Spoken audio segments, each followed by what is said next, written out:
بسم اللہ الرحمن الرحیم۔ اللہ پاک نے قرآن پاک میں ارشاد فرمایا ہے کہ موت مانگنا گناہ ہے، اور ہمارے پیارے نبی حضرت محمد مصطفیٰ صلی اللہ علیہ وآلہ وسلم نے بھی یہی حکم فرمایا ہے کہ موت نہ مانگنا، کیونکہ اس عمل سے اللہ تعالیٰ کی ناراضگی کا سبب بنتا ہے۔ حضور اقدس صلی اللہ علیہ وآلہ وسلم نے فرمایا 6 ایسے مواقع ہوں گے جہاں انسان کو اللہ سے موت مانگنا پڑے گی، اور وہ موت افضل ہوگی۔ وہ ان 6 چیزوں کے ظہور سے پہلے موت بہتر ہے۔ رسول اللہ صلی اللہ علیہ وآلہ وسلم نے ارشاد فرمایا کہ جب تمہارے سامنے یہ 6 چیزیں ظاہر ہونے لگیں تو تمہارے لیے دنیا میں زندہ رہنے سے موت بہتر ہوگی۔ حضرت علیہم رضوان اللہ علیہم عنہ کہتے ہیں کہ عابد غفاری صحابی رضی اللہ تعالی عنہ کے پاس چھت پر بیٹھا ہوا تھا۔ سیدنا عباس رضی اللہ تعالی عنہ نے دیکھا کہ لوگ شہر سے کوچ کر رہے ہیں۔ انہوں نے پوچھا کہ ان لوگوں کو کیا ہو گیا ہے کہ شہر چھوڑ کر جا رہے ہیں، تو انہیں بتایا گیا کہ یہ لوگ طاعون سے بچنے کے لیے شہر سے بھاگ رہے ہیں۔ تو وہ کہنے لگے طاعون مجھے اپنی گرفت میں لے لے۔ یہ سن کر ان کے چچا زاد جو صحابی تھے انہوں نے تعجب سے کہا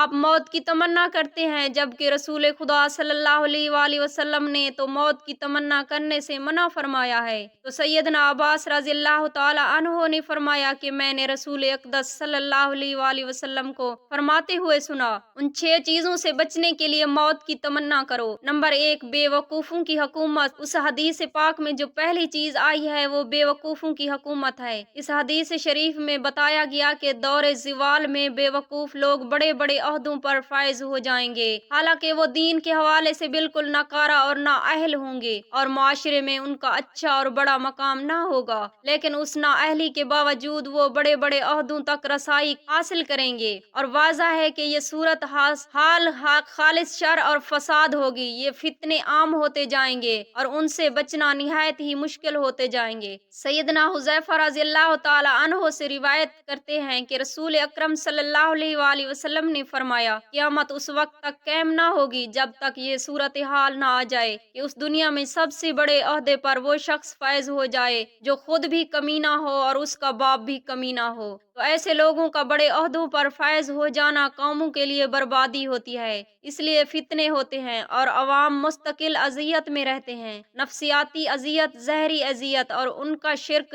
کسی نہ کسی طریقے سے لوگوں تک پہنچتا رہتا ہے۔ تو اس فتنے سے قبل اس موت کی تمنا کرو، اور اگر یہ وقت آ جائے تو مبرد استقامت اور دین کے ساتھ چمٹے رہنا۔ تنہائی کی زندگی سے بہت زیادہ اختلاف پیدا ہوتا ہے، بلکہ دعائیں کیجیے، اپنے اصلاح کی خاطر اور اپنے متعلقین کی اصلاح کی خاطر بھرپور توجہ مرکوز کرنی چاہیے تاکہ وہ بھٹک نہ جائیں، کیونکہ جب بے وقوفوں کی حکومت آتی ہے تو انسان کا بھٹک جانا کوئی مشکل عمل نہیں ہے۔ اس لیے اللہ تعالیٰ سے دعا مانگتے رہنا چاہیے تاکہ ان بے وقوفوں کی حکومت سے اور ان کے شر سے۔ نمبر 2، پولیس کی کثرت۔ جب پولیس زیادہ ہو جائے اور پولیس کی تعداد بڑھ جائے تو بھی یہ ایک فتنہ ہے۔ زیادہ پولیس کی ضرورت کب پڑتی ہے؟ جب امن عامہ دیگر گو ہو جائے، ہر طرف شر ہو، فتنے ہوں اور اس کی سرکوبی کی ضرورت ہو، چوریاں ڈکیتیاں عام ہو جائیں، قتل و غارت گری اور زنا عام ہو جائے اور مختلف مقاصد ہوں، رشوت خوری ہو، تو پھر ان امور پر قابو پانے کے لیے زیادہ بندوں کا انتظام کرنا پڑتا ہے۔ اس مقام بندے سرکاری اعتبار یا پولیس کے لقب سے مرکب ہوتے ہیں، یہی علامات قیامت میں سے ہیں۔ تو رسول اقدس صلی اللہ علیہ وآلہ وسلم نے فرمایا کہ کثرت، شدت، یعنی پولیس سے قبل تم موت کی تمنا کرو، اور ایسا دور اگر پالو تو وہ ساری ہدایتیں جو فتنے کے دور میں ضروری ہیں، جو شریعت نے ہمیں دی ہیں، انہیں اپناؤ، ان پر عمل کرو تاکہ تمہیں دین، مال اور عزت کی سلامتی حاصل ہو۔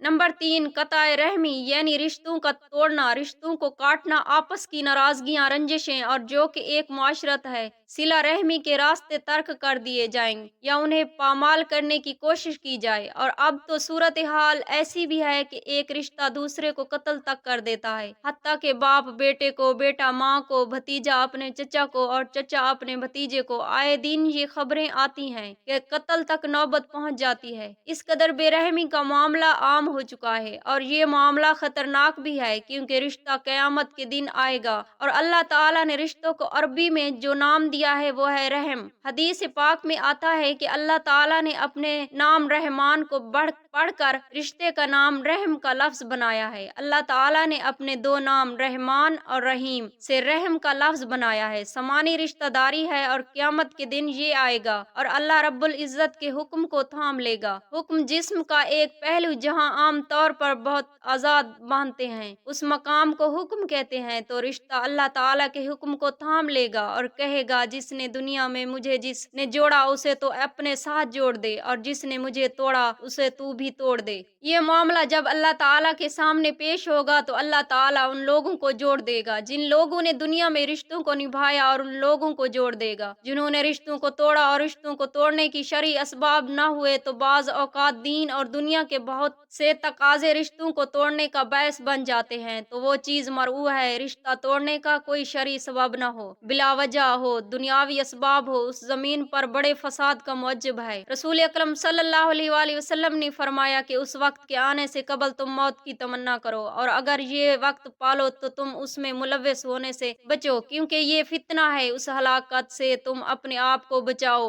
नंबर 4, इंसाफ के बिकने वाले। इंसाफ को बेचना। एक काजी या एक जज अगर रिश्वत खोर हो और अपने फैसलों को बेचे और फरोख्त करे और लोगों से पैसे लेकर फैसले करे, और ये सारा इंतजाम जिसमें वकालत, गवाह, जज और वकील और जो उनके हैं सब के सब राशि बन जाएं, तो उन वक्त के लिए आने से पहले मौत की तमन्ना करो। या अल्लाह हमें मौत दे दे, ऐसे जजों का हमें मुंह न दिखा, ऐसे वकीलों से हमें वास्ता न पड़े जो सच को झूठ करने के लिए, झूठ को सच करने के लिए लोगों का माल खाते हैं। और वो जज जो इंसाफ को फरोख्त करते हैं और फैसलों को बेचते हैं, उनकी शक्लें देखने से पहले हमें मौत दे दे। और अगर ये वक्त आ जाए तो उन लोगों की जो तबाहकारियां हैं और जो उनके मालिक हैं और जो उनकी जात की नहुसतें हैं, उनसे हमें महफूज और बचा कर रख। उन लोगों को शर हर घर में दाखिल है और उन लोगों की नहुसतें तकरीबन हर शख्स को नुकसान पहुंचा रही हैं, और जो लोग उसमें मुब्तला हैं वो उस हकीकत को जानते हैं। ये हुक्म यानी इंसाफ जब बिकने लगे, ये मामला जब आए, तो अल्लाह ताला से मौत की तमन्ना कर ले। नंबर 5, खून की कम कीमत हो जाने से पहले मौत की तमन्ना करो। दौरे जवाल के फितनों में एक फितना ये भी होगा कि इंसानी खून सस्ता हो जाएगा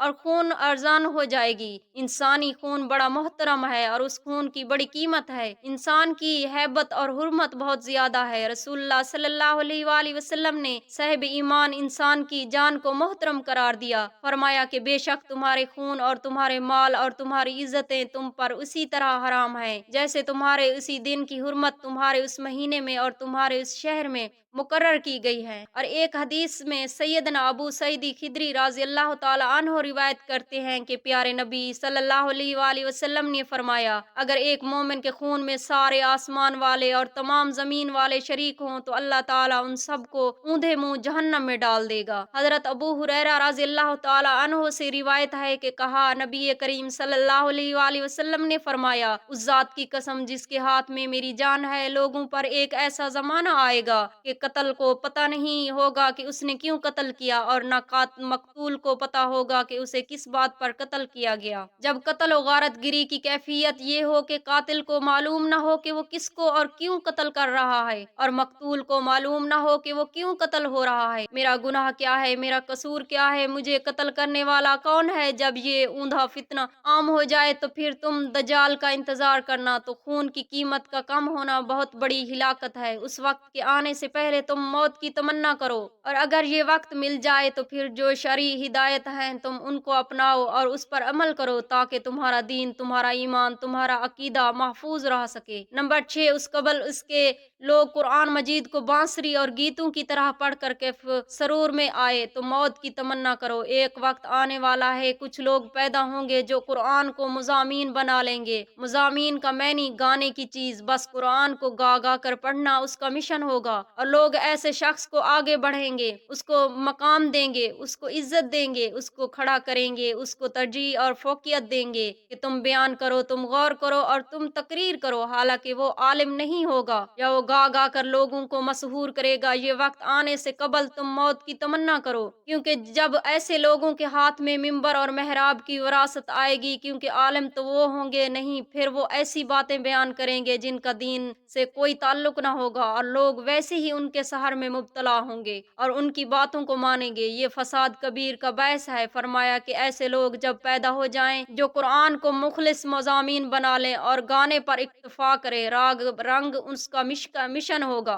और लोग सुनकर मशहूर होंगे जब लोग उनको आगे करेंगे और उनको तरजीह और तकदीम देंगे, इसलिए नहीं कि वो आलिम है, बल्कि इसलिए कि वो कुरान पाक को गाकर पढ़ते और सुनाते हैं और लोग उसमें मस्त हो जाते हैं। तो फरमाया कि ये एक बड़ा फितना है और उस फितने के ज़हूर से कबल मौत की तमन्ना करो। मकारी अल्लाह ताला से आजिज़ाना गरिया औजारी इंकसारी से दुआ है, दस्ते अदब अर्ज करते हैं हम तमाम मुसलमानों को आप सल्लल्लाहु अलैहि वसल्लम की सुन्नत पर अमल करने की तौफीक अता फरमाए। आमीन या रब्बल आलमीन।